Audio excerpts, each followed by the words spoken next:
नमस्कार दोस्तों, स्वागत है आज की नई कहानी में। अगर कहानी अच्छी लगे तो लाइक, शेयर, कमेंट और सब्सक्राइब जरूर करें। हॉल में घूमते ही एक मधुर आवाज सुनाई दी। लगा सीढ़ी चल रही है, मगर नहीं, कोई गा रही थी। संस्कृति के शब्दों का शुद्ध उच्चारण, आवाज में वो मधुरता थी जो अपनी ओर खींचा जा रही थी। उस भीड़ में मेरी कोई बात उससे नहीं हो पाई। फिर जब मैं अगले गुरुवार मिली तब गुरु पूजा हो रही थी। उनकी आवाज में इतनी मिठास है कि लगा सुनते जाओ। गुरु मंत्र को इतने भाव से कह रही थी, लगा साक्षात गुरु जी आ जाएंगे। सच में ईश्वर गुरु हमारे भाव ही तो देखते हैं। उसमें भाव की शुद्धता थी। संगत के बाद उन्होंने मुझे प्रसाद दिया। बातों बातों में मैंने उनका नंबर लिया। ना जाने क्यों उनके साथ अपनापन सा लग रहा था। इस तरह कई बार सत्संग में हमारी मुलाकात हुई। फिर हमारी दोस्ती भी हो गई। वह मेरे लिए एक रोल मॉडल है। मैंने सुना है कि महिला का मतलब एक सहनशील, साहसी, धैर्यवान, प्यार करने वाली औरत। मगर कभी कभी लगता है मेरे अंदर इतनी सहनशीलता नहीं। हर गलत बात का विरोध करना मेरी आदत सी है। मेरे अंदर एक क्रांतिकारी विचार से हैं जो कभी कभी मुझे गलत साबित करते हैं। मगर विजय इतना सहने के बाद भी मुस्कुराती है, सेवा करती है। सच में कई बार मन में मैं खुद को बहुत छोटा महसूस करती हूँ। लेकिन कुछ महीनों से मैं लोगों को समझाने की कोशिश कर रही हूँ तो लगता है जीवन एवं संघर्ष हमेशा साथ साथ है। हर महिला कहीं ना कहीं दबा दी जाती है। खैर, मैं बात कर रही हूँ अपनी मित्र विजया की, जो हमेशा हंसती है।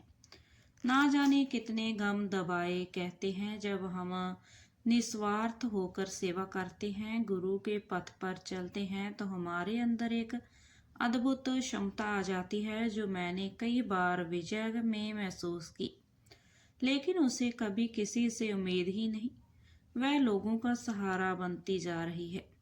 सच, हर महिला में कितनी अद्भुत गुण एवं सृजन क्षमता होती है, फिर भी कई बार सम्मान और महत्व नहीं दिया जाता। क्यों? इस क्यों का जवाब शायद आप हमारी कहानी पढ़कर भी ना दे। मगर क्यों? एक आम लड़कियों की तरह ही उसकी भी परवरिश हुई। 3 बहनें, 1 भाई। साउथ इंडियन फैमिली करके काम एवं जिम्मेदारियों को हर खुशी से निभाती थी। परिवार बड़ा ही धार्मिक था, पारंपरिक रीति रिवाजों से बंधा था। आय सामान्य थी, इसीलिए कभी कभी अपनी इच्छाओं को मारना पड़ता था। माँ तो संस्कारों की देवी एवं साईं वक्त थी। अपनी स्कूली शिक्षा परिवार के साथ रहकर पूरी की, मगर आगे आगे की पढ़ाई के लिए बाहर जाने का सोचा। मगर पिता की तबीयत अक्सर खराब रहती थी, इसीलिए वहीं रहकर ग्रेजुएशन की। उनकी तबीयत बहुत खराब रहती थी। उनकी सेवा को अपनी जिम्मेदारी मानते हुए अपना समय परिवार को ही देती थी। फिर भी पिताजी अपना बड़ा पूरा परिवार छोड़कर दुनिया से जल्दी अलविदा कह गए। परिवार की स्थिति खराब हो चुकी थी। भाई बहनों की मेहनत से सामान्य हो गई, मगर पढ़ने की ललक विजय में थी, जिसके चलते आगे की पढ़ाई के लिए संस्कृत कॉलेज साउथ गई। वहां से वापस आई। उसकी नौकरी एक अच्छे स्कूल में लगी। घर में सभी अपने जीवन में व्यस्त हो गए। भाई की शादी हो गई, बहनों की नौकरी लग गई। इसी बीच विजय साथ उसे ईश्वर पर अटूट विश्वास था। वह नियमित रूप से साईं दरबार जाती थी। उसकी मुलाकात विनोद से हुई। अच्छी खासी दोस्ती हो गई। उनकी फैमिली भी वहां जाती थी। साईं के बड़े भक्त थे। विजय साउथ इंडियन और वह लोग ब्राह्मण। अपनेपन का सिलसिला बढ़ने लगा। विनोद विजया से शादी करना चाहता था। जब विजय ने यह बात घर में कही तो घर वाले नहीं माने, क्योंकि जात पात भी एक बड़ा मुद्दा है। समाज को कहने के लिए उच्च कोटि के ब्राह्मण परिवार था। घर वालों को एक ही डर था कि आगे जाकर वह विजय को दबाए नहीं। मगर प्यार अंधा होता है। सच में वो सबका विरोध करके आगे बढ़ गई। धीरे धीरे परिवार ने भी स्वीकार कर लिया। मगर विनोद का परिवार हमेशा उच्च कोटि के ब्राह्मण है, बात बात में कहते थे। कई बार तो विजय के हाथ का खाना भी नहीं खाते थे। कभी कभी विजय को माँ की बात याद आती थी। काफी संघर्ष के बाद परिवार ने स्वीकार कर लिया। हाँ, मगर एक जात पात वाली लकीर तो थी। विजय ने कभी कोई कमी नहीं की परिवार की सेवा एवं अपनेपन में। यूं ही 2 साल निकल गए। जीवन में प्लस माइनस चलता रहा। इसी बीच प्रेग्नेंट हो गई। घर में सब खुश थे, मगर पति पत्नी के बीच एक अहम भाव था। कभी खुलकर बात नहीं करते थे। पर विनोद ने हुक्म सुना दिया, अपनी नौकरी छोड़ दे, बच्चा आने वाला है, उसका ध्यान करना ज़्यादा ज़रूरी है। विजया दुविधा में थी, फिर भी उसने अपनी अच्छी खासी नौकरी छोड़ दी। एक टीचर होने के नाते वह चाहती थी कि बीच में नौकरी ना छोड़े। विनोद के कहने पर छोड़ दी। विनोद में कई बार अपनापन नहीं लगता था। खोया खोया चुपचाप रहता। कितनी बात करो उसका ही जवाब देता, जो विजय ने शादी से पहले भी कई बार महसूस किया। मगर कुछ बदलाव शादी के बाद आते हैं। लेकिन नहीं, हम लोगों को तो नहीं बदल पाते, परिस्थितियां ही बदल जाएं। उसके डॉक्टर के पास भी अकेले ही जाना पड़ता था। मुझे ऑफिस का काम है, तुम जाओ। ऐसा रूखापन ऐसे समय में खटकता था। इस बीच विजय की तबीयत बहुत खराब थी कि वह उठ भी नहीं सकती थी। उसे पहले ही था कि फिर होमोग्लोबिन कम हुआ। कई परेशानियां होती जा रही थी। फिर भी 9 महीने परिवार के सहयोग से निकल गए। उसे एक प्यारी सी बेटी हुई, जिसे कुछ दिनों हॉस्पिटल में रखा गया। उसकी तबीयत ज़्यादा खराब हो गई तो बच गई, मगर 3 दिन से प्यारी बच्ची की जान ना बच सकी। टूट जाती है एक माँ जब उसके बच्चे को कुछ होता है। और विजय की स्थिति तो ऐसी थी जिसमें उसने बच्चे को भी भर के देखा ना प्यार कर पाई। उसने मिलने हॉस्पिटल में कई लोग आते थे, उसे सहानुभूति देते, कुछ हौसला बढ़ाते। विनोद की बेस्ट फ्रेंड सुजाता भी उससे मिलने आई थी। उदासी एवं दर्द के साथ वह घर आ गई। कुछ दिनों हॉस्पिटल में रहकर वह और अकेली सी हो गई। विनोद ऑफिस चला जाता। ऐसे समय में घर में नौकरानी के अलावा कोई साथ ना था। फिर भी उसका ईश्वर पर विश्वास उसे शक्ति देता था। कुछ समय बाद सामान्य तो हो गई, मगर फिर भी दिल से वह प्यार भरे लम्हे माँ कभी नहीं भूलती। जब पहली बार वह बच्चे को गोद में उठाती है, उसे वह बार बार याद आते थे। किसी तरह 3-4 महीने हो गए। मैं सामान्य होने लगी थी कि एक दिन विनोद ने कहा, मैं ऑफिस के काम से बाहर जा रहा हूँ, बार बार फोन मत करना। उसे लगा उच्च अधिकारी हैं। सच में बार बार घर का फोन हो तो काम में परेशानी होती है, इसीलिए कह रहा है। उसने 3 दिन तक कोई बातचीत नहीं की, लेकिन आने के बाद ही वह सामान्य नहीं था। किसी बात का सही ढंग से जवाब ही नहीं देता। एक दिन अचानक विजय को उसी कपड़ों से कुछ कागज मिले।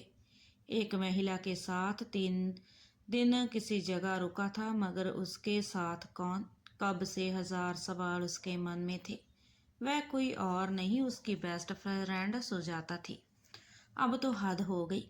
एक तो मैंने तलाकशुदा पर विश्वास करके शादी की, अपने परिवार का विरोध करके तुम्हें चुना, मेरा विश्वास तोड़ा, बहुत बातें कही विनोद से। सुजाता के घर भी गई। उसका एक बच्चा सा, शादीशुदा थी। वह क्या कर रही है, क्यों कर रही हो। सुजाता के परिवार में गई, उसके पति को बातें बताई, उसके रिश्तों में भी दरारें आने लगी। विनोद से कई झगड़े हुए, चीखती चिल्लाती, मगर विनोद कुछ नहीं कहता। जाने क्या रिश्ता था, क्यों था। परिवार वालों ने विनोद को बहुत सुनाया, तुम शादी अपनी मर्जी से किए, अब इस रिश्ते को तो निभाओ। पहली शादी हमारी मर्जी से थी तो वह गलत थी, अब क्या परेशानी है। कई दिनों तक झगड़ा चला, दिलों की दूरियां बढ़ती गई। वह एक घर में थे मगर एक दूसरे के मन में ना थे। कई महीनों तक खामोशी थी। विजय को लगता था मैं क्यों छोड़ दूं, मैंने तो सबके खिलाफ शादी की है, मैं क्यों विनोद को छोड़ दूं। मैंने तो प्यार किया है मगर उसका प्यार इतना अधूरा क्यों। कई सवाल थे मगर जवाब नहीं थे। धीरे धीरे ही सही उसने दूरियां मिटाने की कोशिश की, कभी मन से कभी तन से। इस बीच विजय की तबीयत खराब हुई, बाल धीरे धीरे कम हो रही थी। वह कहीं कहीं जाती तो लोग हंसते, पीछे मुड़कर देखते। एक बार मॉल में गई, वहां बिलिंग करवा रही थी, सर पर बाल नहीं थे। कुछ बच्चे पीछे मुड़ मुड़ कर देख रहे थे, जोर जोर से हंसने लगे। उसके बाद विनोद और वह कभी साथ नहीं कहीं नहीं गए। कई साल हो गए, वह हर जगह अकेले ही जाती। विनोद को शर्मिंदगी महसूस हुई, मगर विजय को क्या महसूस हुआ शायद कोई नहीं समझ पाए। वह बिग लगाने लगी। इन्हीं परेशानियों, छोटी मोटी उलझनों के बीच जीवन के कुछ साल निकलते गए। ईश्वर ने फिर एक तोहफा दिया, पहले से ज्यादा वह अब अपना ध्यान रखती थी। आखिर एक नन्हे नए मेहमान का मुझे बेसब्री से इंतजार था। उम्मीद थी विनोद ने में कुछ तो बदलाव आएगा, मगर वह गलत थी। विनोद एक बहुत अच्छे पिता हैं, बेटे हैं मगर पति नहीं बनना चाहते, या यूं कहें उन्हें कोई बात कहने तारीफ करने की आदत नहीं। हाँ, कई बार टोकते हैं, तुम्हें यह नहीं आता, तुम्हें वो नहीं आता, कोई काम परफेक्ट नहीं करती, ना जाने क्या क्या। मगर विजय तो हर काम रिश्ता दिल से निभाती, मगर फिर भी विनोद का स्वभाव रूखा है। बेटा भी कई बार कहने लगता है, माँ आप यह नहीं करो, माँ आप वो नहीं करो। जीवन में कई उतराव चढ़ाव आए, मगर ईश्वर पर उसका अटूट विश्वास कभी कम नहीं हुआ। इस बीच जुड़ गई आर्ट ऑफ लिविंग संस्था में। यहाँ विभिन्न कोर्स किए मगर कुछ समय तक छोड़ दिए। फिर जब लगातार किए तो उसे उसके होने का एहसास होने लगा। वह जीवन को यूं ही गंवाना नहीं चाहती। कई सेवा कामों से जुड़कर आगे बढ़ रही है। अब वह मन में अलग सुकून है, शांति है, मगर उम्मीद नहीं। उसे बहुत बड़ी जिम्मेदारी है, लोगों को जगाने की, ज्ञान को लोगों तक पहुंचाने की। वह कर रही है और जीवन में ढलती शाम एवं आखिरी सांस तक करना चाहती है। विनोद का अब किसी से रिश्ता है या नहीं वह नहीं जानती, मगर उसका ईश्वर से गहरा रिश्ता है। वह अब अपनी बीमारी एवं विनोद को स्वीकार कर चुकी है, सहज है, बहुत खुश है, क्रूरस्त है गुरु के प्रति। कभी कभी लगता है परेशानियों को हम पकड़ लेते हैं, दुखी रहते हैं, उन्हें छोड़ दें तो शायद जीवन सरल हो जाए। विजय ने अपने जीवन में विजय प्राप्त कर ली।